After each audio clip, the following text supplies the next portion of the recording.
Que a paz de Deus nos envolva hoje, agora e sempre. Martinho Lutero, ele teve um papel muito importante dentro da visão religiosa quando ele se rebelou contra as indulgências que a igreja cobrava para que as pessoas obtessem a salvação. Foi um homem de muita coragem, que poderia ser condenado à fogueira justamente por heresia. Mas, no entanto, se manteve firme dentro das suas colocações. Nos dias atuais de hoje, observamos em todas as partes igrejas católicas, igrejas evangélicas, que estão preocupados mais com o dízimo do que mesmo com os próprios irmãos que estão aí.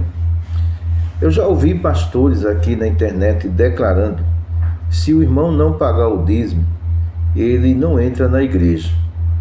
Ora, a igreja não é a casa de Deus? Mas me diga uma coisa, sendo a casa de Deus, só entra quem paga? Eu estou fazendo esse vídeo como um mecanismo de defesa, porque nós espíritas e o espiritismo somos atacados diariamente por pastores da região Nordeste e muitas vezes pastores em todo o território nacional.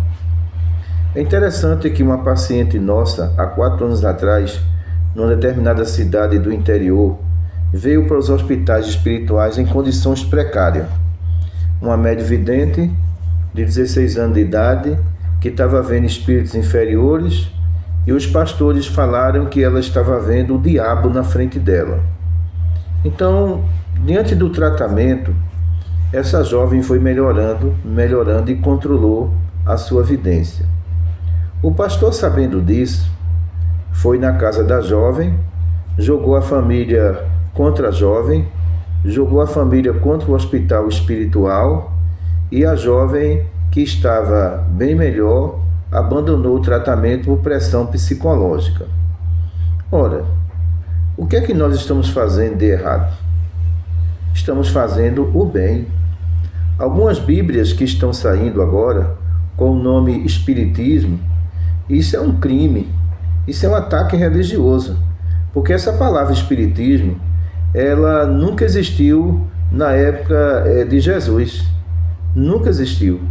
A palavra Espiritismo veio surgir em 1858. E as igrejas incomodadas, com o crescimento dos hospitais espirituais, estão publicando agora as Bíblias, colocando a palavra Espiritismo como ato do demônio. Ora, se nós formos tomarmos como base determinadas situações, os pastores deveriam se preocupar com a condição moral deles, a condição moral dos adeptos da igreja, que muitos que dão infortunas não estão nem aí para a condição moral dele, mas eles resolvem perseguir aquelas pessoas que estão vindo aos hospitais espirituais. Um determinado padre na região do Agreste, aqui de Pernambuco, falou há 10 anos atrás, dentro da igreja, aquele que são espíritas aqui que vão para o hospital espiritual, se retire da minha igreja. Olha, se retire da minha igreja. E uma determinada pessoa que estava lá, que dava um dízimo muito bom, chegou para ele e disse: olha, padre, eu vou dizer uma coisa ao senhor, eu estou indo para esse lugar e é muito bom, e eu não vou deixar de ir de jeito nenhum, então eu estou me retirando também. E o padre disse: vamos entrar num acordo? Olha, o que eu falei não serve para você. Aí você vai para esse hospital e você fica na igreja. Mas isso não foi porque ele amava aquela pessoa, não. Isso foi porque a pessoa dava um bom dízimo na igreja. Então nós espíritas temos que aprender a nos defender. São casos e mais casos que a gente observa, de pessoas evangélicas que vêm fazer aqui tratamento, e nós não estamos obrigando essas pessoas a ser espírita. Nós não estamos com interesse, pastor, na casa deles. Nós não estamos com interesse no carro dele. Nós estamos com interesse na felicidade dele. Porque felicidade, ela não se paga, Ela se adquire.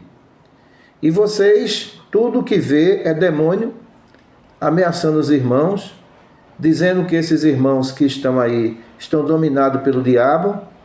E, no entanto, Vocês exploram o medo para explorar a condição daqueles que, na verdade, não têm nenhum pão para comer.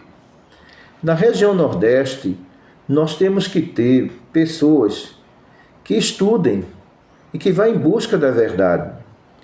No Tribunal de Aquisições da França, tanto o Estado como a Igreja matou milhares e milhares de médios, onde taxavam esses médios de bruxos.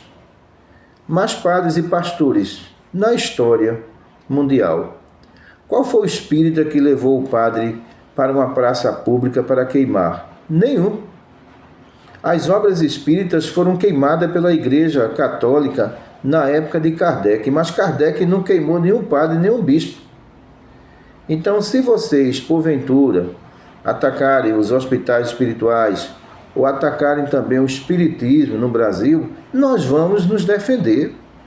Pode ter certeza disso. Porque Jesus, ele nos ensinou a amar uns aos outros. E nos 10 mandamentos, tem um que vocês não cumprem. Não roubarás. Muita paz para todos.